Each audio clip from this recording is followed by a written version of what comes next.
우리가 고2 3월학력 평가에 출제가 되었던 독서 지문을 한번 같이 보려고 하는데요. 이건 이제 2025년에 출제가 된 독서 지문이고요. 열펌프와 관련된 지문입니다.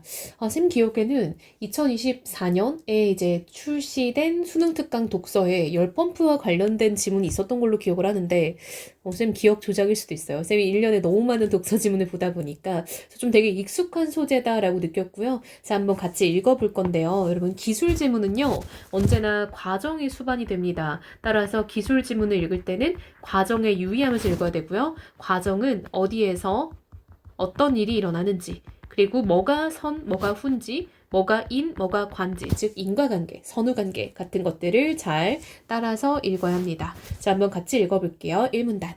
열펌프는 물펌프가 낮은 곳에 있는 물을 높은 곳으로 운반하는 것처럼 저온에서 고온으로 열을 운반하는 장치를 뜻한다. 저온에서 고온으로 방향성 체크하고요. 열펌프는 일반적인 냉방 혹은 난방 장치와는 달리 냉방과 난방이 모두 가능하다. 여러분. 이게 포인트네요. 앞으로 우리가 읽어야 될 거는 열펌프가 냉난방이 어떻게 모두 가능한지가 포인트가 될 것 같아요.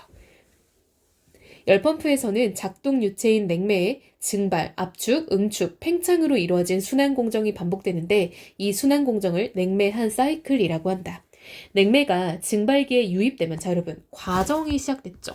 자, 첫 번째, 냉매가 증발기에 유입되면 이게 지금 첫 번째 과정이라는 거 알 수 있겠죠? 자, 쌤이요, 이걸 읽으면서 이렇게 좀 정리를 해봤어요. 여러분들도 읽으면서 정리가 좀 필요했을 것 같습니다. 자, 이어서 한번 읽어볼게요. 자, 이걸 한번 같이 띄워놓고 봅시다.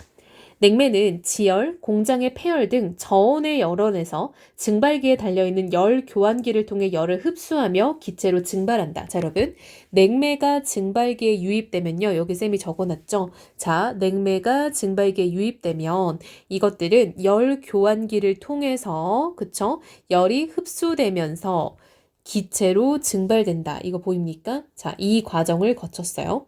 자, 그리고 이제 이 기체가 된 냉매 기체는 압축기로 들어가서 압축이 된대요. 자, 이 냉매 기체가 압축기로 지금 들어갔죠. 자, 그래서 압축이 되는데 이때 냉매 기체를 압축하려면 전기 에너지를 투입해야 된대요. 들어왔죠? 냉매 기체가 압축되면 매우 높은 온도와 압력을 갖는다. 이후 냉매는 응축기로 유입되어 응축기에 달려있는 열 교환기를 통해 고온의 열원인 실내로 열을 방출하고, 자, 기체 냉매가 응축기로 들어가고요. 열 교환기를 통해서 실내로 열이 방출이 됩니다.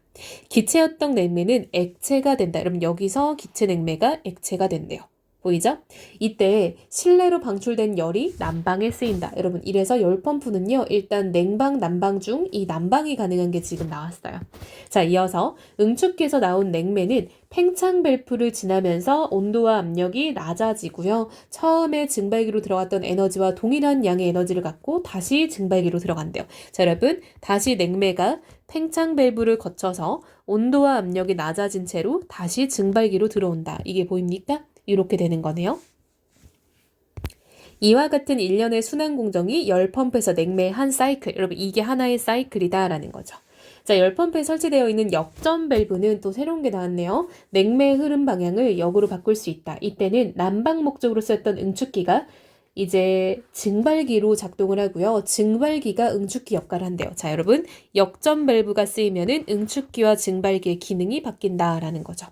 따라서 역전 밸브를 통해 냉매의 흐름 방향을 역으로 바꾸면 난방 목적으로 쓰였던 실내 응축기가 냉방을 위한 증발기로 작용한다. 이를 통해 열펌프는 냉방과 난방이 모두 가능하게 된다. 그럼 여러분, 이를 통해는 뭡니까? 그렇죠. 이 역전 밸브인 거죠. 역전 밸브를 쓰면은 양방향으로 모두 가능해진다라는 거죠. 그렇다면, 자, 여러분, 이제 이거는 쌤이 끌게요. 친구들도 이제 이렇게 정리를 해봐야겠죠? 열펌프의 성능은 어떻게 표현할 수 있을까라고 여러분 지금 의문형으로 제시를 하고 있는데 사실 여기서는 자문자답이 필요한 거죠. 열 펌프는 저온의 열원에서 받은 열 에너지와 압축 과정에서 투입된 전기 에너지, 이 두 가지 에너지 합에 해당하는 열 에너지를 난방에 사용한다. 따라서 고온의 열원에서 열을 받아 이를 수행하고 나머지 열을 저온 열원으로 방출하는 열기관의 성능 평가 지수인 열 효율로는 성능을 표현할 수 없다. 열기관의 열 효율은 열기관이 고온의 열원에서 받은 열의 양 대비 수행한 일이다.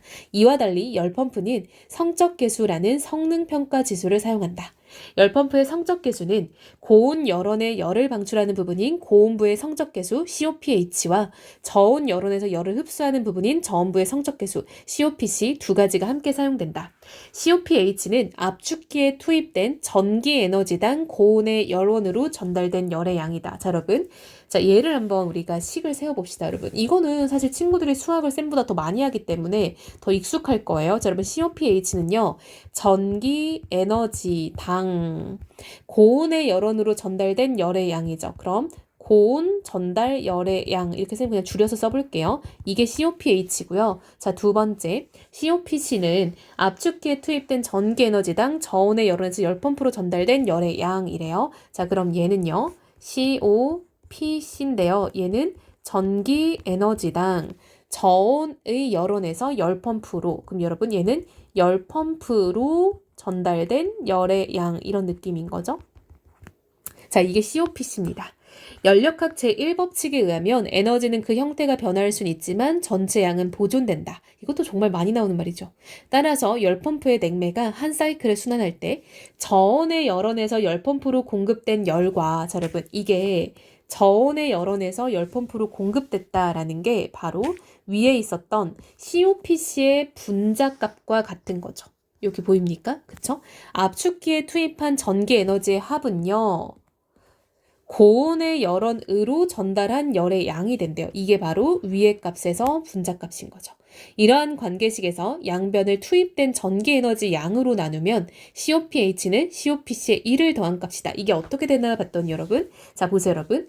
원래는 이거 플러스 전기 에너지의 합이 요게 된다라는 거죠. 자, 그랬을 때 양변을 전기 에너지로 나누는 거예요. 그럼 여러분, 이렇게 해서 우리가 전기 에너지 분의 이 파란색, 전기 에너지 분의 빨간색, 이게 여러분 위에 있었던 이 값과 똑같잖아요. 그쵸? 전기 에너지 분의 고온 열의 양, 전기 에너지 분의 열펌프로 전달한 열의 양, 이렇게 되는 거죠. 그러면 이 값 자체가 COPH가 되는 거고요. 그쵸? 그리고 이 값 전체가 COPC가 되는 거죠. 그러면 자 보세요 여러분. 전기에너지분의 전기에너지는 그냥 1이잖아요. 같은 값으로 나눈 거니까. 그쵸? 그래서 COPC 플러스 1이 COPH가 된다. 라는 계산이 나오는 거죠. 이해됐나요? 위에 이제 분자값과 분모값을 비교해보면은 결국 이 값이 요거고 이 값이 요거다 라는 걸 알 수 있겠죠. 따라서 COPH와 COPC 중 어느 하나가 바뀌면 다른 하나도 바뀌게 된다. 그쵸 여러분? 당연한 게 여러분 보세요. 만약에 COPC가 1이었는데 2가 됐어. 그럼 당연히 COPH는 3이 되겠죠. 반대로 여러분 COPH가 4가 됐어. 원래 3이었는데 그럼 여기는 3이 되어야겠죠. 이런 식으로 두 값은 서로 영향을 받는 값이 된다라는 거죠. 자, 마지막 문단입니다. 열펌프의 성적 계수를 향상하기 위해 복잡한 구조의 열펌프도 활발히 개발되고 있다. 복잡한 구조의 열펌프도 본질적으로는 위의 원리를 따른다. 열펌프는 냉방과 난방이 모두 가능하다. 또한 폐열을 사용할 수 있어 화속 연료 고갈에 따른 에너지 문제를 해결하는 데 일조하는 장치로 각광받고 있다. 라고 해서 우리가 지금 열펌프와 관련된 글을 읽었고요. 자, 쌤이 이렇게 정리한 것처럼 여러분들도 과정을 좀 정리해 볼 필요가 있겠죠. 특히 이 작품을, 이 지문을 내신으로 공부한 친구들은 모의고사를 풀 때보다 훨씬 더 꼼꼼하게 정리를 해야 되기 때문에 유의하면 좋을 것 같습니다.